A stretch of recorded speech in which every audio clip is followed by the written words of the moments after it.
Come to Helmuth Ford, home of the lifetime powertrain warranty. Hi, this is Stacy from Shuttler Insurance Services. Come see me on the east side of the square in Sigourney for all your insurance needs. Jace Race 2025 is Saturday, June 7th at the North Mahaska Junior Senior High School in New Sharon. The 5K starts at 8 a.m., followed by the 1 mile fun run. To sign up, use the links on the North Mahaska Education Foundation's Facebook page. Pre-registration guarantees you a t-shirt, but you can also sign up the day of the race. There will be some giveaways and first place prizes. In memory of Jace Carrico, who passed in 2008, the Carrico family appreciates the community's support. Southern Iowa, it's rodeo time. The 2025 Albia Chamber Main Street Rodeo returns Saturday, June 7th at the Monroe County Fairgrounds. Rogue Rodeo brings us 8 thrilling events, a bull ride showdown, comedy from Ronald Burton, and the dazzling Diamonds and Dust performance. Gates open at 5 p.m. for food, fun, and high-energy action await. Tickets on sale now at albiachambermainstreet.org. Adults $15 in advance, $20 at the gate. Kids only $10. Saddle up for a night of tradition and thrill. Don't miss it. Neil, Hey man, what's up? you want to do some radio? Radio? I haven't been on the radio for a long time. But yeah, that'd be cool. Cool. Skunk River Radio. Let's get skunky.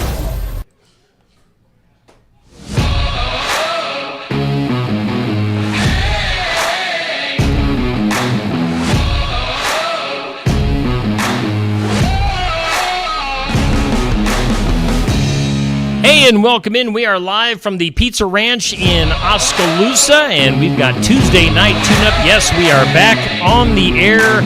My music won't stop for some reason, but you know, that's live video for you.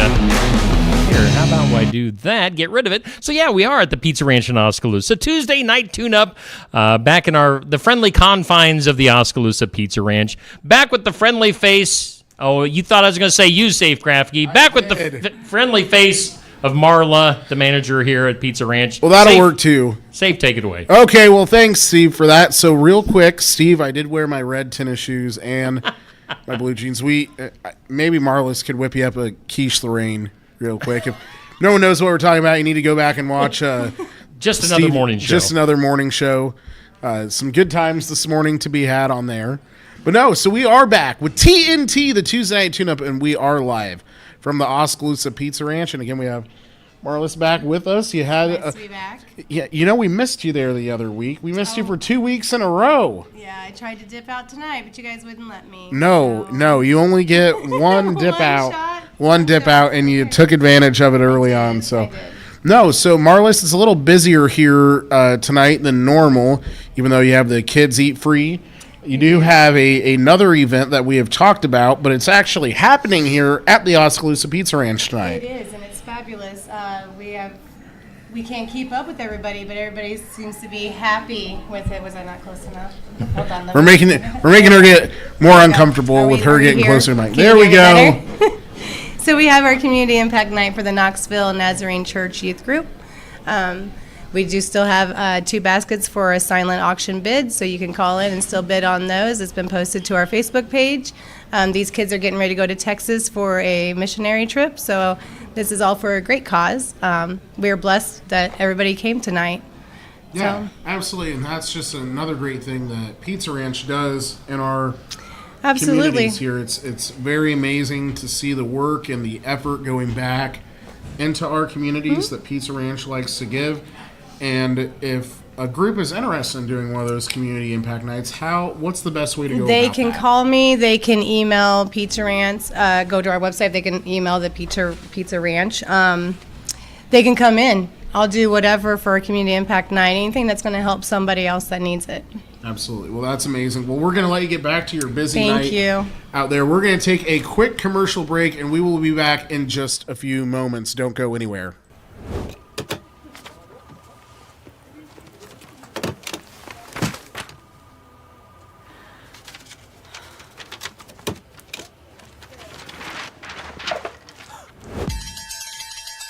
When you need a break, Pizza Ranch is ready.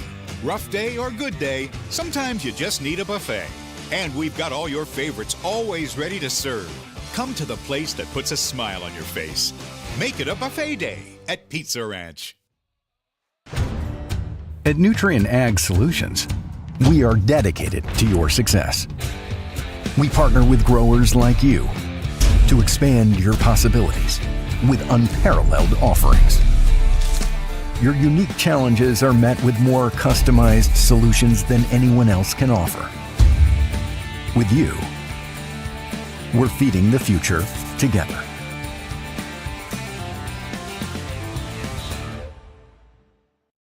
If you've had a run-in with a deer, a fender bender, or any sort of accident with your vehicle, take it to Tony and the guys at Sigourney Body Shop at 210 West Clark Street in Sigourney. They'll get you back on the road in no time, and Tony will help you out with a free estimate. It's service with a smile at Sigourney Body Shop. Give them a call at 641-622-2022, or again, stop in at 210 West Clark Street in Sigourney.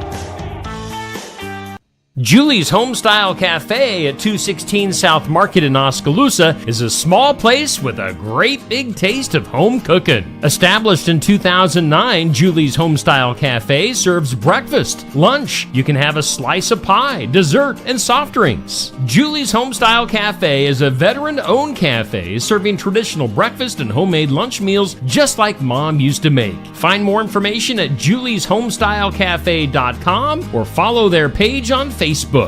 Hey, we are back here live on TNT Tuesday Night Tune-Up here on Steve Shetler Media, Facebook, and YouTube. We thank all of our sponsors, including our host venue, Oskaloosa Pizza Ranch, also Nutrien Ag Solutions in Keswick. We've got Sigourney Body Shop, Julie's Homestyle Cafe, Copeland Auto Body, Sinclair Napa, as well as James Family Greenhouse and Sigourney Motors. Bunch of fine folks on board as sponsors for our show. Let's take it live back to Safe Grafke. Safe, you're surrounded by a couple of guys. I'll let you do the introductions. I am, absolutely, Steve. And yes, welcome back, fans, to TNT, the Tuesday Night Tune-Up. We have our interview of the night. This driver hails from Sigourney, Iowa, driving the number 88H Hobby Stock, Cale Hemsley. Cale, thanks for joining us on here tonight. Thanks for having me. Yeah, so Cale, real quick, we're going to recap last year we interviewed you, and then I think that Friday night, if I remember right, I saw it on the Comp Cam's Top 5 on Flow Racing. I believe you made it into the side of a parked Lexus or something of that nature. It was a parked Audi. Parked Audi, even better. How did exchanging insurance information go on that one? The race car doesn't have very good insurance. So. I bet it doesn't. It has a good bumper, though. Very good front bumper. Yes. So, no, that was wild, man. We had just, talking to you just a couple nights earlier, and then next thing I know, that pops up on my phone. I'm like, oh, that really actually happened. I couldn't believe it. Why don't you talk us through what happened there?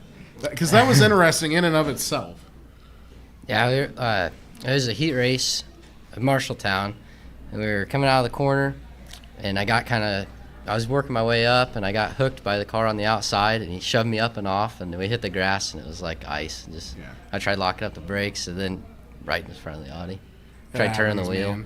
Happens. So, Marshalltown is, I think, one of the hardest tracks to go and race at.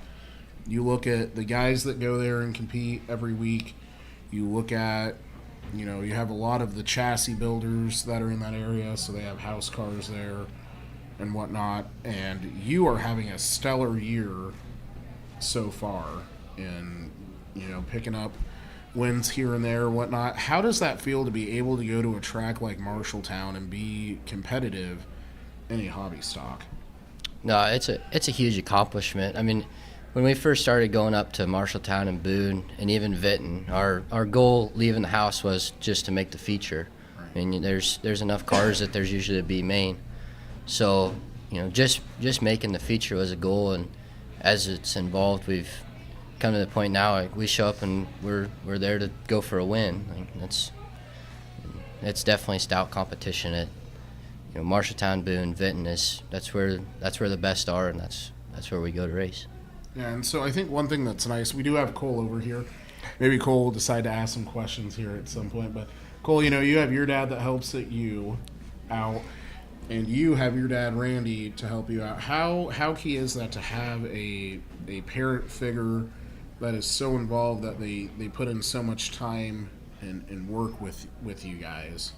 This is for both of you, so one of you can go, and then you have to answer this. It's huge. I mean, just like bringing home a bare chassis to start with, having Dad build cars in the past, we were able to get a start and get going, and now it's to the point where sometimes it gets a little annoying because I want to try something and he wants to try something else, but you know, he's kind of stuck in No, that doesn't happen. It's all, everyone's always happy and they all have the same ideas and everyone, that doesn't happen. Right, Randy? Yeah, he's over there like, sure, say. Cole, what do you think? Yeah, I mean, I think it's huge too. It's like kind of what Kale says, though. It gets kind of annoying when you do want to try something. Like, it's your idea, it's horrible, but then when he thinks of it, like, just as another way, but like the same exact thing, it's the best idea in the world. Well, that's not where that was supposed to lead to, but I guess we're going to go right there to fathers always know best on the race cars, right? So, Kale, you're running at Marshalltown. You are running at a few other tracks. What are some big key things you're trying to hit on this year? Looking at points-wise, you're in top 10 in points. What's going on with the ADH this year? Oh, just trying new places, raced as much as we can. We're 6th in national points and 2nd in the state for IMCA. So, we'll hit 2 to 3, maybe 4 nights a week as much as we can and just keep rolling and see where that plays out.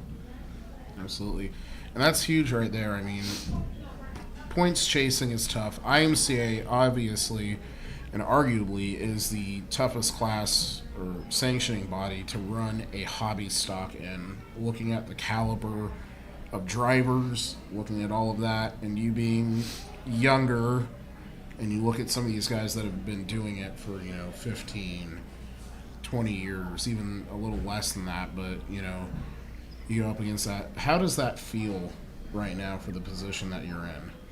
It feels really good. I mean, the hobby stock class, I think, is kind of designed to be an entry-level class, and anymore, I mean, it's a tough competition. I mean, you got entry-level guys getting in, you've got stock car guys coming back down, you got guys that have been in the class for several years, you've got your couple-year guys that are super fast. I mean, it's a tough class. So that is one thing I want to talk about, and I'm gonna open this to both of you guys and your thoughts. So we have seen something that you're talking about here happening a lot of, that hobby stocks was kind of designed for guys that can't afford necessarily a stock car, or younger drivers that are wanting to get with something that is, kind of rear wheel drive compared to like a front wheel drive. But you're seeing these guys, and I'm not going to point out anyone in particular tonight or anything like that. We're not going to do that. But you're seeing these guys that went from hobby stocks. I'm going to just say graduated as a term. They went to stock car, really good success in stock cars. Or maybe they have a stock car and a hobby stock. They're running at tracks and stuff and whatnot. And then you see them coming back to hobby stocks. How does that make you guys feel? Do you think that kind of is like, why are you doing that? Like, you moved up, you should kind of stay there. What's your guys' thoughts on seeing that? I mean, I see a little bit of it, but also, it's a pretty good accomplishment when you can run with them or beat them. I mean, if they were in the next class up and they come back down. So it just kind of gives you a goal of where you want to put yourself and what you want to push yourself to do. Yeah, I mean, it's kind of one of those things. It's like, did their funds run out from running the stock car, or do they just not like working on them as much? So it's kind of just one of those things. I understand it, but you were up there, so why wouldn't you just stay there? Like, take a break for a while if you don't want to do the work or can't afford it. Just take a break for a little bit and come back to it. Okay, so funding. That is a good point, Cole. And one thing I want to bring up with funding-wise is we have seen XR run big late model races, big sport mod races. They are running a 100,000 to win sport compact race at Kokomo over in Indiana, which is the most absurd thing I've ever heard of in my entire racing career, as though it's a lot shorter than most. That is wild. Why do we have no one doing anything for hobby stocks? Am I just the only one that feels that way, that I feel hobby stocks get absolutely axed out of everything, or? Yeah, I mean, they kind of do. It's like you see all these classes weekly racing. They go run for like stock cars, sport mods, and modifieds. They're all running for $1,000, and you got hobbies that are running for like $450 or $500 on like a big paying show. So it's kind of one of those things. It's like, why aren't they running for like $750? They're just a class below stock cars. And if sport mods and modifieds are running for the same amount, it should be about the same thing. And it's just as hard to win a hobby stock race. If you have never watched a hobby stock race or anything, go on YouTube and just look up IMCA hobby stocks, Marshalltown, really anywhere. It is arguably one of the hardest classes to win each and every week. Everyone says, the stock car is class too tough to make.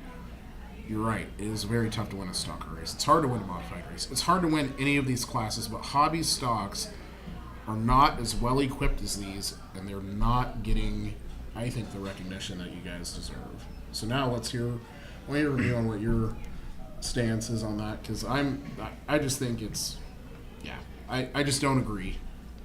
Yeah, I mean, we haven't seen the 100,000 to win show yet or anything like that, but every once in a while, there's places that'll throw in some good money. I mean, we can be 1,000 to win. Marshalltown was 3,000 to win for that Harvest Hustle last fall.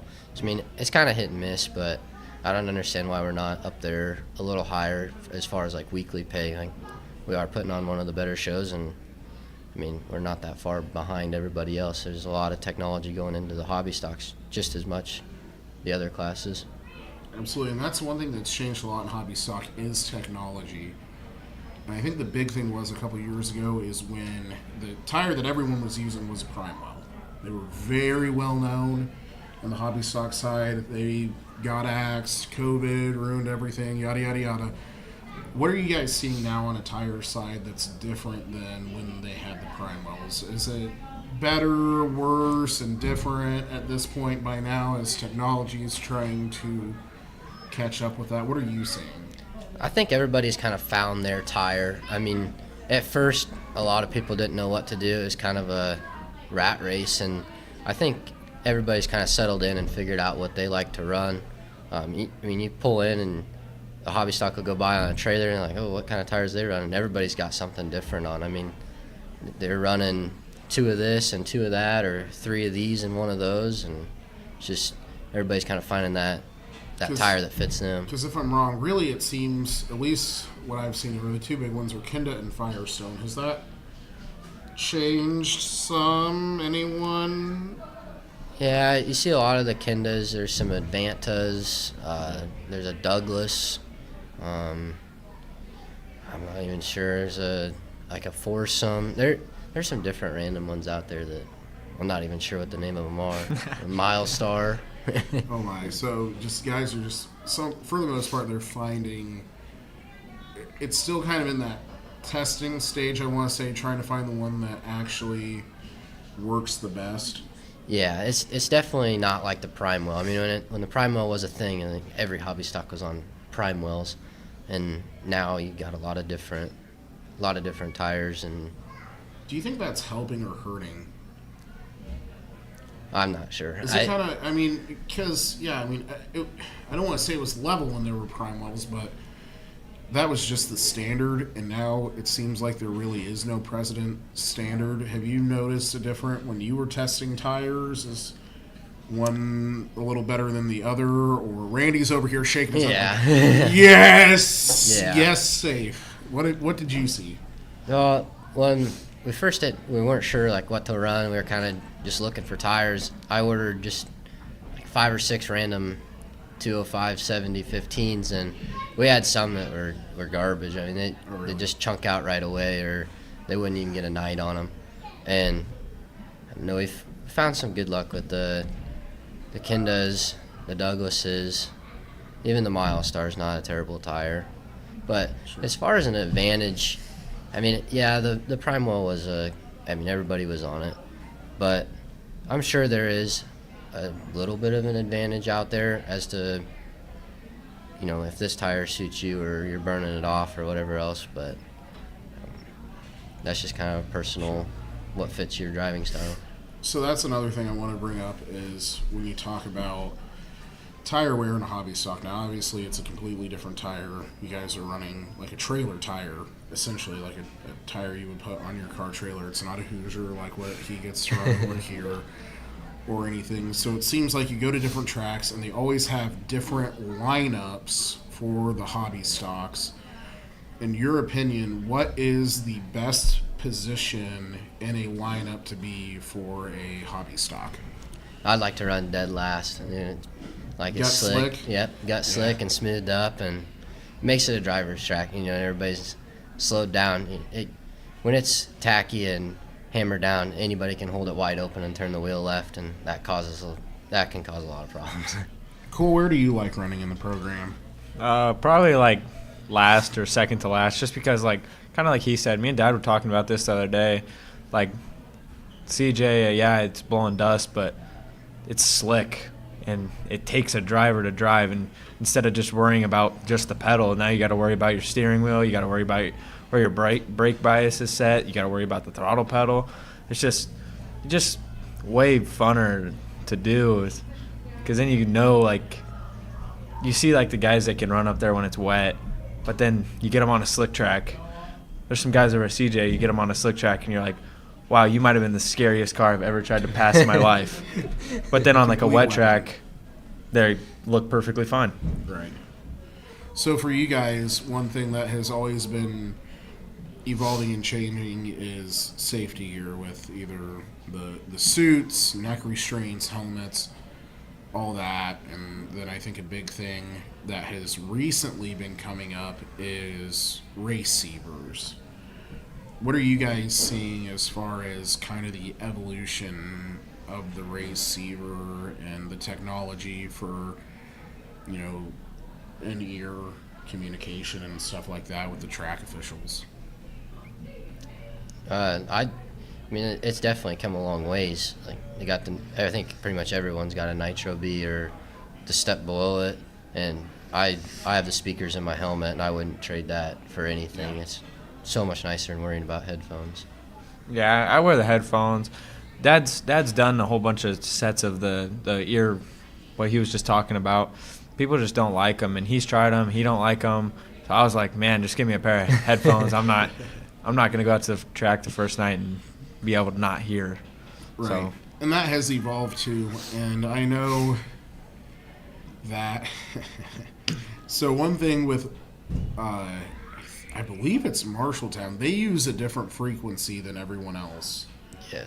Correct? Yes. So on a Nitro B, you can have different pre-selects, correct? Yeah. So I don't know if either of you know this, but at Oskaloosa the other week, there was a issue with someone that had a Nitro B that also happened to run Marshalltown. And when they rolled into tech, the tech guy had never seen a Nitro B where you could have different channels pre-selected, and they thought one of their channels was a channel that someone else could communicate with them to inside of it. What do you guys think about that? I mean, are we really seriously getting to that point where that could be something because of them having different pre-selects, or what do you guys think about that?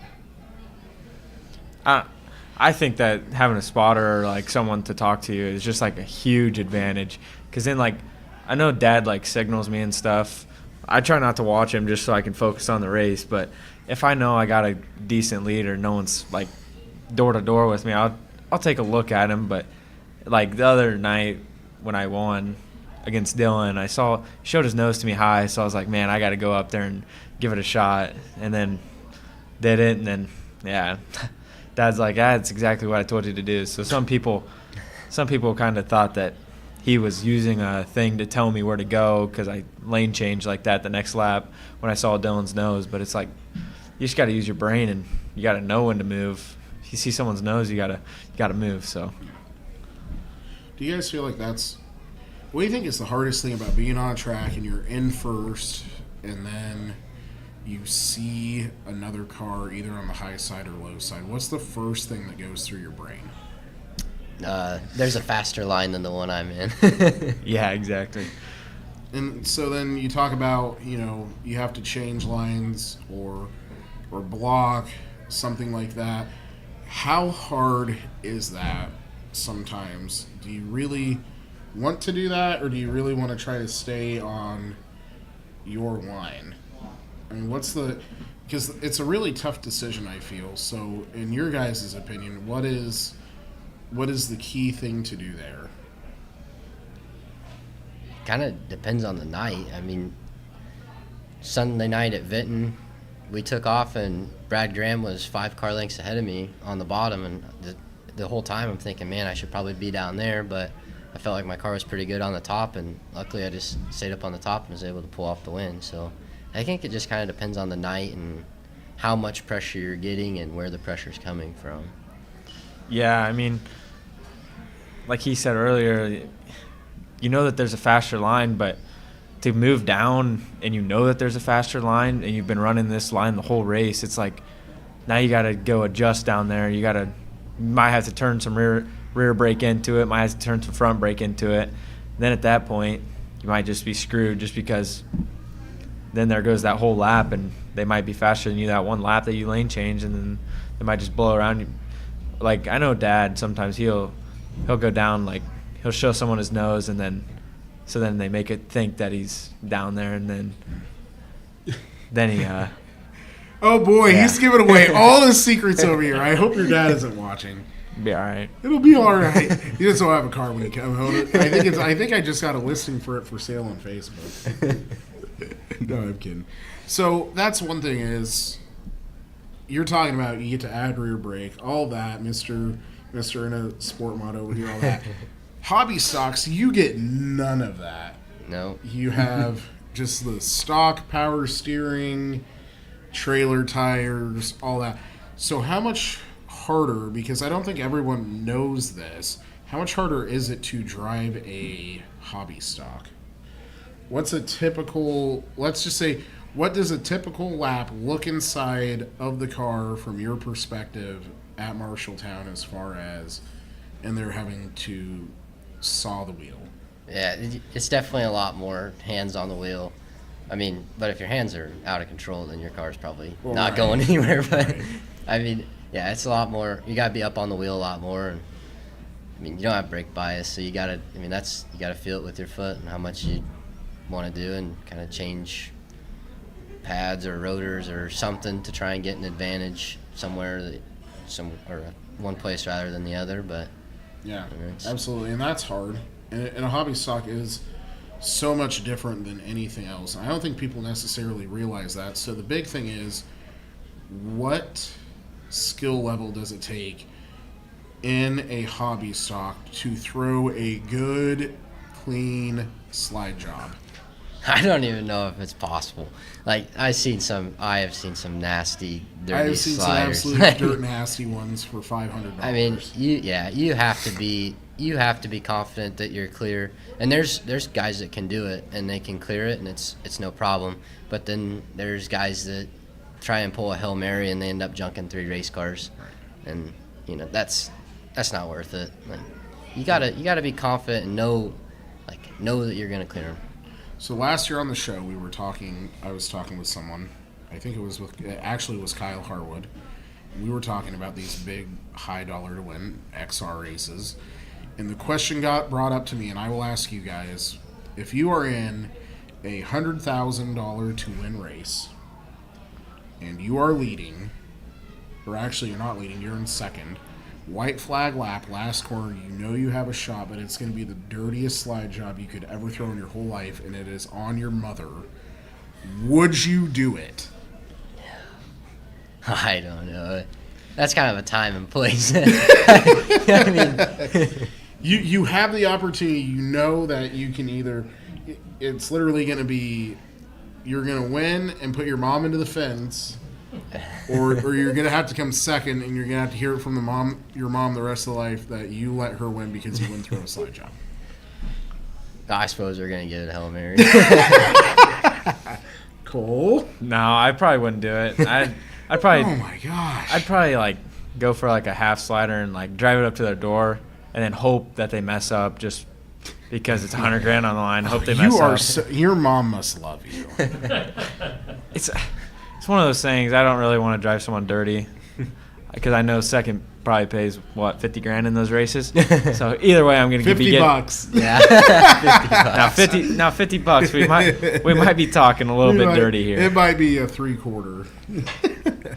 We might give her a little bit of a tap. Oh my! So Cale, it takes a lot to keep these cars going. It's not just you and your dad. It takes it really does take a village to keep them going. And I know that you have some incredible people that help make your car go each and every year. Who do you want to thank? I'm gonna pull out my list here. I don't want to miss anybody. He's got a on this list, one. folks. That's when you know they're good, when they have to bring out a whole list of everyone that helps them on the car. Hey man, I've never had an interview and I remembered them all off the top of my head. Oh, my future Are you winning. sure you did? Oh, 100% I did. 100%, huh? My grandpa says I didn't, but I think your grandpa's right. No, my grandpa's like, you forgot me. I was like, dude, I know for a fact I said you, but whatever. I don't know. Did you? All right, you got your list pulled up here. My mom and my dad and my grandparents, I wouldn't be doing it if it wasn't for them. And then Sigourney Body Shop, Schroeder Graphics, Hoover Racing Photos, Weber Power Sports, Signs Plumbing. Jay lets me off to go racing all the time, and that's huge. I mean, being able to leave and travel, that makes it worth it. Trimble Backhoe, Landgraby Lawn Care, Vans Racing.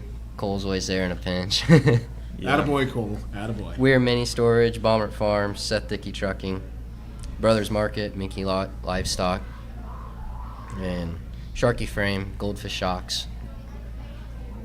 Don helps me out a lot too. Does he? Oh yes. Vanderbilt Auto, Big Johnson Racing Chassis. There you go. Well, yeah, Cale, we want to thank you for coming on here tonight. Cole's over here. You're getting me distracted again, darn it.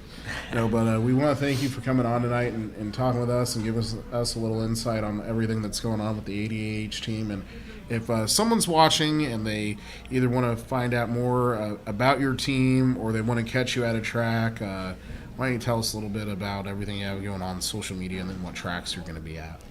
We got Hemsley Motorsports on Facebook, and I usually try and post on there like what the week plan looks like and the results and stuff like that. And then we'll be Marshalltown probably weekly, Vinton weekly. We'll throw Boone in there once in a while, maybe Independence again. Just kind of go from there. We'll probably go back up to Stewart once or twice. Yeah. A lot of good tracks. The road takes us. There's a lot of good hobby stocks at all those tracks, and you're having a great season so far. We want to wish you the best with the rest of the season. And real quick, though, I have one last question. So social media has become such a big thing in everything, business, private life, everything. How important is it to keep a good social media going while trying to keep a good race team going? Sometimes you get stretched pretty thin. No, I just started doing like week recaps. Can't post every night because I'd be way far behind. Yeah, it is a lot. It's hard to keep up on a good social media side, but I've seen it. You do an excellent job, and yeah, everyone make sure you check out Hemsley Motorsports on Facebook. Cale, thanks again. We're going to let you get back to it, get the hot rod tuned up for all the racing you have this week, and again, just good luck from us here. Do not run into a parked car this week. I don't need to see you on Comp Cam's Top 5 again. Yeah. Thank you for having me, and we're not going to do that. All right, sounds good. All right, folks, we're going to take a quick commercial break, and we will be right back here with some racing results with Cole here in just a few minutes. Don't go anywhere. At Copeland Auto Body, we strive to be the area's consistent provider of advanced collision repair. We want all of our customers to have a stress-free experience when they bring their car to Copeland Auto Body. Give them a call at 641-653-2140. Find them online at CopelandAutoBody.com. Copeland Auto Body, located in Hedrick, Copeland Collision Center in Oskaloosa, and Copeland Towing and Recovery in Sigourney. For auto body and towing for Hedrick, Oskaloosa, and Sigourney, see Copeland Auto Body. Got a problem under the hood? At Sinclair Napa, we're here to help. No matter if you're tuning up the family car, gearing up your heavy-duty truck, or maintaining your boat, we have the know-how you need to keep your ride running strong. Whether it's top-notch parts, expert advice, or unbeatable customer service, Sinclair Napa is your one-stop shop for all your automotive needs. Because at Sinclair Napa, we don't just sell parts, we're here to help you get the job done. Stop by today in Sigourney, Montezuma, Williamsburg, Centerville, or Ottumwa, or visit us at sinclairnapa.com. Stop by James Family Greenhouse and Produce in Sigourney. They have a variety of hanging baskets, annuals, shrubs, perennials, trees, mulch, and vegetable plants. Plus, you can spruce up your landscape with yard decor or decorate the inside of your home with home decor. James Family Greenhouse is also a great place to stop in for some gift ideas. You got to stop in and see it all for yourself. James Family Greenhouse at 701 East Jackson in Sigourney. And be sure to follow their page on Facebook. Sigourney Motors is a great place for quality used cars and trucks, and most vehicles are priced under $10,000. Right now featuring a blue 2012 Ford Fusion all-wheel drive. And also a 2010 Chevy Equinox LT. Runs and drives great, priced at just $74.95. Sigourney Motors also offers oil changes and maintenance repairs and more. Stop in and see CJ at 705 East Jackson in Sigourney. Call 641-224-8056 or email SigourneyMotors@gmail.com. Hey, we're back here live from the Oskaloosa Pizza Ranch for Tuesday Night Tune-Up, TNT, getting you ready for the race week ahead. Again, we do thank all of our sponsors, including our host venue, the Oskaloosa Pizza Ranch. Of course, a kids' night on Tuesday nights, and they're always doing great things with the community, so get in here to the Pizza Ranch. Also, Nutrien Ag Solutions in Keswick. We thank Sigourney Body Shop, Julie's Homestyle Cafe, Copeland Auto Body, Sinclair Napa, as well as James Family Greenhouse and Sigourney Motors, all big sponsors here on Tuesday Night Tune-Up. Well, we're down to just two now. We're losing people as we go. We are down to Safe and Cole. Guys, take it away. Welcome back as we talk about some results that have gone on around the world of racing over the last week. And Cole, I know you have some exciting stuff you want to talk about from last week at the Southern Iowa Speedway, as we saw some drivers return to victory lane multiple times, and we saw some new people win, and we even saw your dad in victory lane. Why don't you go ahead and tell us about that? Yeah, Dad picked up the win last Wednesday. He was traveling Monday, Tuesday last week, and then so then it was kind of on me to get the car ready and get tires ready and all that and have everything ready to go. And then that night I forgot to load up the 3 extra tires for our heat race because we were running some tires in for the feature the next week, and I kind of forgot those at the shop, and then had to call Mom. She bailed me out luckily. So you forgot 3 tires? Yep, I forgot to put them under the back of the car. I put them in I put them in the shop where I was like, man, no way I'm forgetting these. Yep, load up the trailer. That's how it always goes when the guys that are tightening down their loads with the ratchet strap say, that'll do. Exactly. And then, I got out there. I was setting tire pressures. I'm like, hey, you load those other 3 tires? And Dad's like, what are you talking about? I was like, you're running my tires in for this week. And then he's like, oh, yeah. And then I was like, oh, so those other ones were at the shop. He's like, yeah, so we were scrambling to try to find whose truck or car I could borrow. And then it was like, man, I was like, I'll just call Mom. I just saw that she got home. She'd be all right for her to leave again real quick. And then I bet she was thrilled. Yeah, I don't think she was overly mad. She was kind of like, man, you guys would forget your heads if they weren't tied to your head. So I believe that 100%. So you got the tires, though. He went out. He picked up the win. That had to feel good after forgetting the tires. And, we saw some new winners. A new winner in victory lane. Why don't you tell us who won in the Sport Compacts? Colton Zapital. He's one of my really good buddies, and it's really cool to see him get his first win. I think it was his first ever win in the Sport Compact stuff. So, yeah. And then we saw some returning drivers. I'm having a little choke up over here. Why don't you talk about who went back to back? Hobby stocks and stock cars. Oh, I think Dustin Griffiths. I was talking to Matt. Wait, Matt, you think or you know? I know. I'm almost positive. I was talking to Matt DeYoung right before, during that. Got safe dying over here, but I am. We should be all right. It'll be okay. I was talking to Matt DeYoung right before the yellow on where they were running because Dad's feature was up next, and Matt's like, "Do you know where he's running at in 3 and 4?" I was like, "I think he's running on the top." They said Dustin's running the top all the way around, so then he tells then he told McGuire to go up to the top in 1 and 2, and then he put it in the wall. So I was like, man, I kind of feel bad that I... Way to go. So not only did you forget the tires, you told McGuire to go high, he ended up in the wall. I was kind of like, man. We're just going to turn this into the... Instead of this being the results, we're going to turn this into the blame Cole. Yeah. I'm kidding. You're doing great. Oh, I try. You're learning. I mean, it's your first year behind the wheel. Yeah. You know. And that's difficult when it's your first year and everything. But so you told Matt to tell McGuire to go high. Then what happened? Well, he was running the bottom in 1 and 2, and then he asked me in 3 and 4. McGuire was already on the top, so I don't think I really caused him to go up there. But you didn't.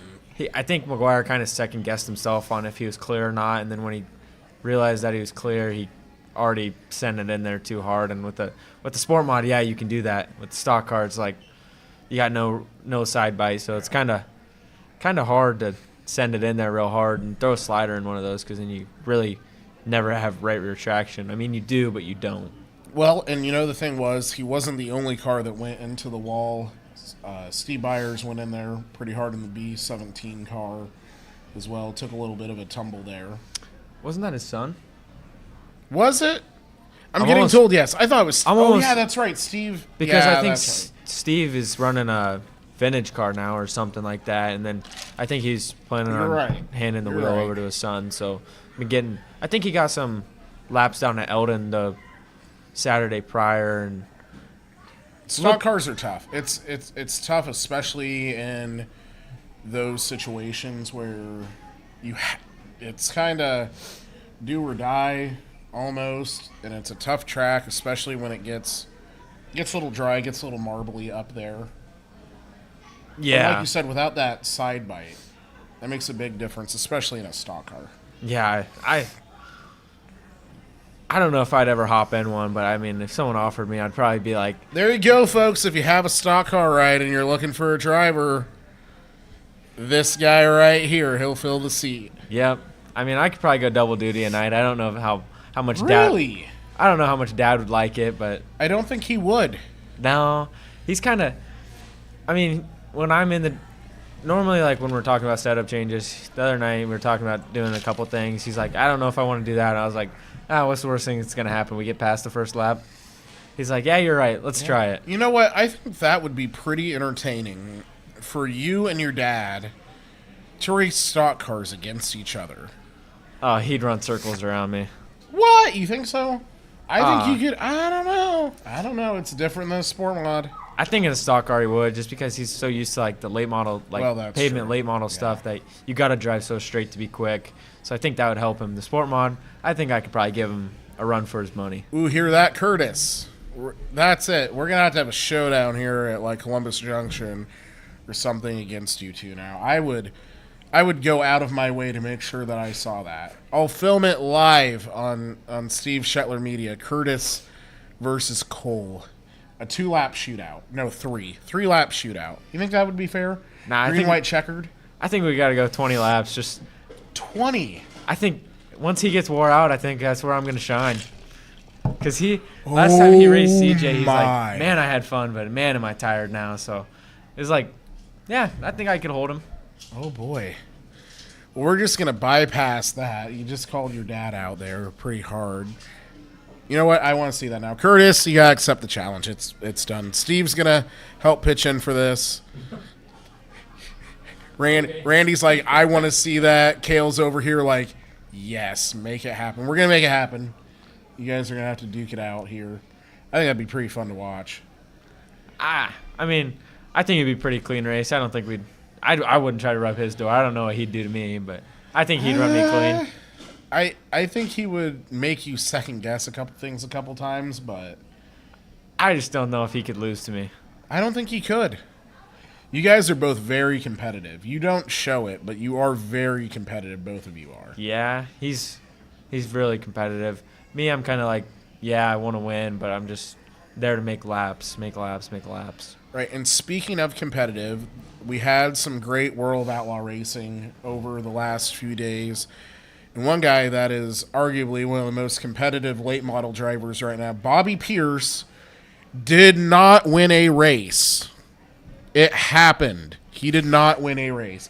It is so weird to hear World of Outlaw late model and then not say winner Bobby Pierce right now. Yeah. So we get to say Tim McCready coming back, getting it done, took his 2 Hulk Hogan beers, smashed them together, and downed them like a champ in Victory Lane out there in the Pennsylvania neck of the woods. A great race over at Bedford Speedway. Great track. Tim, obviously, one of the best late model drivers that there will be.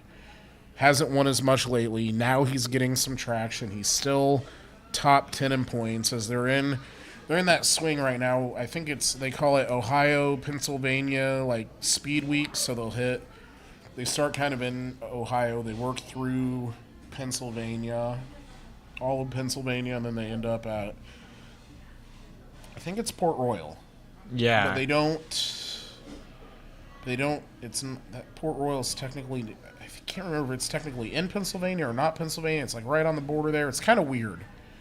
It's a very odd situation there, but it's some great racing with the World of Outlaw late models. Are you a late model or a sprint car guy? I can't remember if I asked you this last week. Late model. Late model, 100%. Locked in, late model. No sprint cars. No passing. Would you ever drive a sprint car if someone said, hey, I want you to come try driving a sprint car? Not a chance. Not a chance.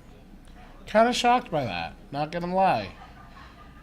But late model, though. Oh, 100% I'd drive one. That'd be a blast. Okay. I just saw you more of a sprint car guy. I'm really shocked by that. I am, but I'm not, because your dad is a late model fan through and through. I mean, I don't think he likes sprint cars that much. No, I mean, you don't see many sprint car guys starting 20th and winning. Like in a late model, you see them starting 20th, 24th, and they can go run in the top 2 or 3 or even win. Right. So if I told you the next person that won a World of Outlaw sprint car feature up in Canada would be David Gravel, would you be surprised? Not one bit. Because that's who won at Oswego. David Gravel. Yeah, he's really good. Looking on pace to go back-to-back with the championship. Yeah, he definitely can. He definitely has the ability, that's for sure. Now, if I told you that there is a race going on tonight in Pennsylvania, and a guy that just picked up $1 million in the All-Star race after Michael Waltrip dropped the yellow flag on the track in the middle of the race, good job, Michael, is now running a sprint car tonight in Pennsylvania, would you believe me? Well, I don't think he'd lie to me, so probably. Because that's exactly what Christopher Bell's doing tonight. Yeah. And Ty Gibbs. So, have you heard that Ty Gibbs is running high limit stuff somewhat? Yeah, I mean, I've seen he's ran a couple of the races. Did you know this, that Ty Gibbs has never ran a sprint car up until now, and he has qualified out of his heat races both times into feature events with the high limits, which is now arguably one of the toughest features to get into, and he has made it both times and has not drove a sprint car up into that point. Yeah, that's pretty crazy. No, I mean, the thing is, he doesn't have necessarily the cup wins yet or anything, but you see him get into some of these other cars and things he's not used to, and he is very competitive in them, which is crazy to think of. Yeah, you'd think pavement would be. Everyone talks about how pavement's so easy, but I don't know. I think pavement's probably honestly harder than dirt, just because you gotta hit your marks every lap, and if you don't, you're 2/10 off the pace that lap. So next year, the High Limits is doing something a little differently. Brad Sweet and Kyle Larson run that series, arguably probably the best up-and-coming traveling sprint car series to happen. And next year, they are going to do franchise tagging, like the Cup Series. So there will be different franchises within the High Limits group. Opinion on that? Yeah. I mean, if they do that, it'll probably be one of the biggest racing series to ever happen. I mean, they already pay so good now. If you have a big title sponsor like that, it's just pay's just gonna keep going up and up and up, and World of Outlaws probably won't last much more than 4 more years. So here is my thoughts. I had to grab the mic because it was appropriate for the situation. So here is what the brain of SG is thinking on this, Cole, and you can share your thoughts as I go on. So Brad Sweet and Kyle Larson are arguably two of the best to get into a sprint car. Brad Sweet, 7-time World Outlaw champion. Kyle Larson can get in about anything, probably even a hobby stock, and win a race with no experience in it.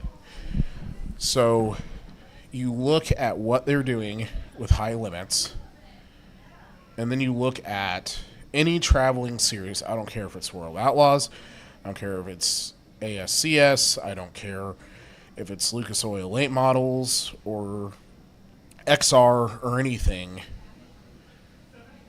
What they are doing is arguably the greatest traveling series of anything to hit a dirt track ever that will happen, and it is in a lifetime that you and I are going to get to see. And the impact that they have already started, and the impact of the franchise tagging next year, how excited does that make you as a dirt track fan to know that we have something like this happening right now? Yeah, I think it's pretty cool. It opens like the doors for like the smaller guys and stuff, because then they can go run on those big tours like that, and then they can get their name out there faster, and then it's much easier for them to go get a ride and go drive a couple of races with like the big dogs like that, right, and top of the line equipment. Because I mean, like a guy like me or Kale is like not going to be having the top of the line equipment just right, because we don't come from money or nothing like that. So then my thing is, they're doing this in the sprint car world, and obviously it's new, it's exciting. And then you look at the World of Outlaws, and we're going to look at the Outlaw sprint cars, and we're going to look at the Outlaw Late Models, and Lucas Oil Series. We're going to look at all those right now. And you think about what they're doing in sprint car racing is affecting the World of Outlaws so much that they are grasping for anything that they can do. They are grasping to their drivers. They're asking people not to leave. They're trying to do this. They're trying to do that. And then you look on the late model side, and we've seen a shift there from the World Outlaw late models, and now it's kind of going more towards the Lucas Oil. What do you think the Lucas Oil of late models can do to keep affecting the way that High Limits is affecting the sprint car side? Just going to like tracks that everyone wants to race at, like in Eldora. Like you go to there, you're going to be bringing so many cars, and then they realize, yeah, this series, man, they pay good, and it's worth my time to go run with them. So it's. And I would like to see Brad and Kyle maybe help the Lucas of Oil Late Model Series some. And I'm not saying they're struggling, because they're not. It's arguably the better of the two late model series too. And I don't care what you say. It really is, because again, the World Outlaws, the World Racing Group has been around forever. They do not change. They do not like to dictate out of their ways. They're not open to these new ideas as much when it comes to certain things. But if Kyle and Brad can help them at all, because really at the end of the day, if you look at it, they're all with Flow somehow. They're all hooked in with Flow.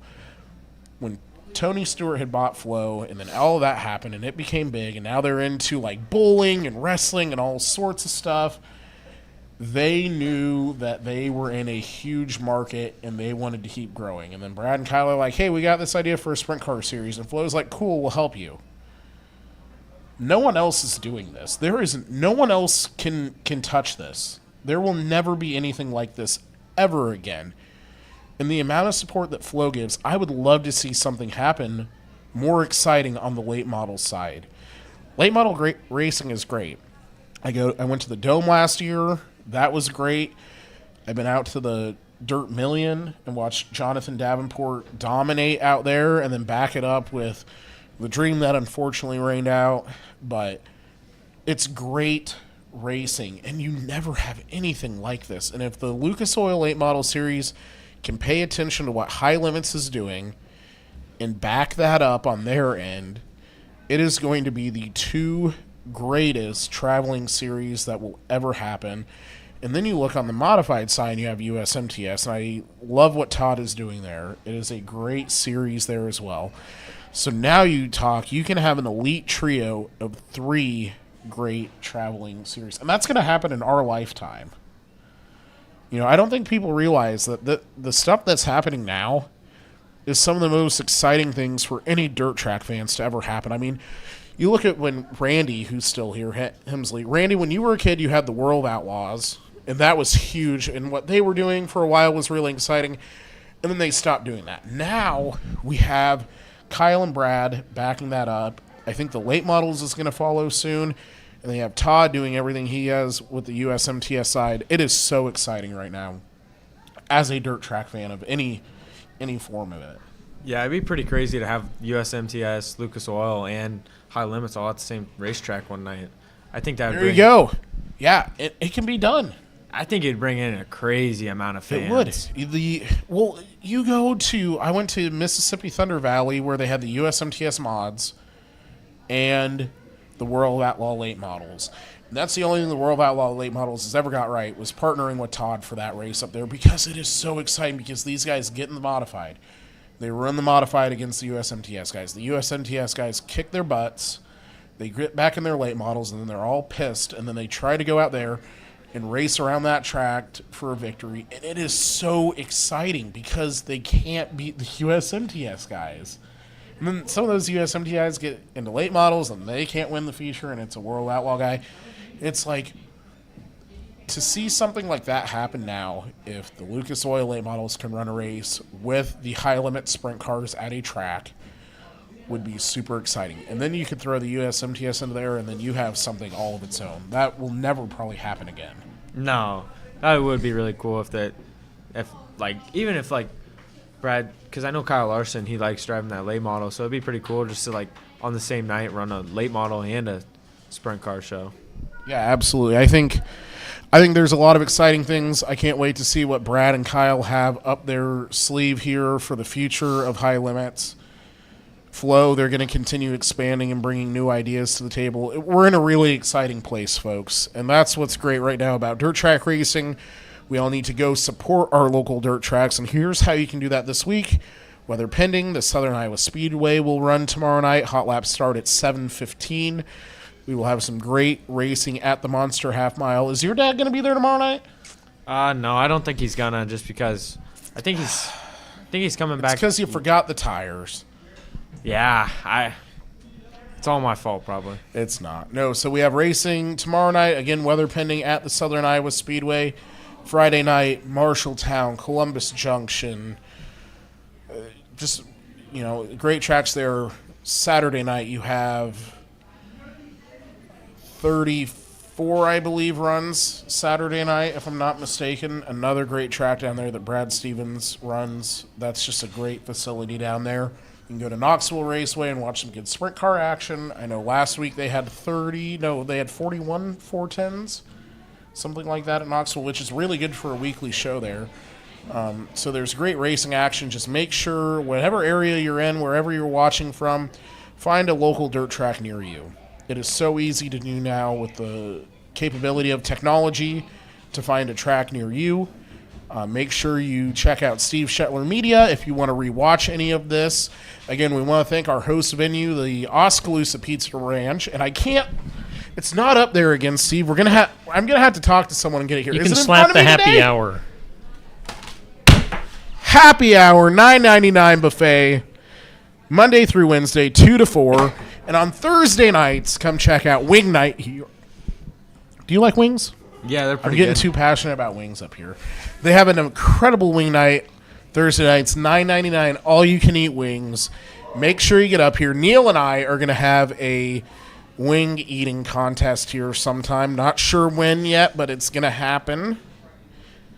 And again, we just want to thank the Oskaloosa Pizza Ranch. We want to thank all of our wonderful sponsors. We want to thank Cale Hemsley for coming on again. Make sure you check him out on Hemsley Motorsports on Facebook. Cole, you did a great job again tonight. Filling in for your dad. I'm sure he's proud and also really mad about all the speed secrets he gave out tonight. But we'll look by that tonight. Nah, we'll be golden. Okay, if you say so. Again, folks, we want to thank you again for tuning in to TNT, the Tuesday Night Tune-Up. We will see you all next week here live from the Oskaloosa Pizza Ranch. Hey, and you can also listen to this show after the fact in podcast form. If you don't have time to sit down and watch the video, you can always look up Steve Shetler Media wherever you get your podcasts, and it will be going up here shortly after the show concludes. We do thank, again, Oskaloosa Pizza Ranch, Nutrien Ag Solutions in Keswick, Sigourney Body Shop, Julie's Homestyle Cafe, Copeland Auto Body, Sinclair Napa, James Family Greenhouse, and Sigourney Motors. That'll do it for this week's show.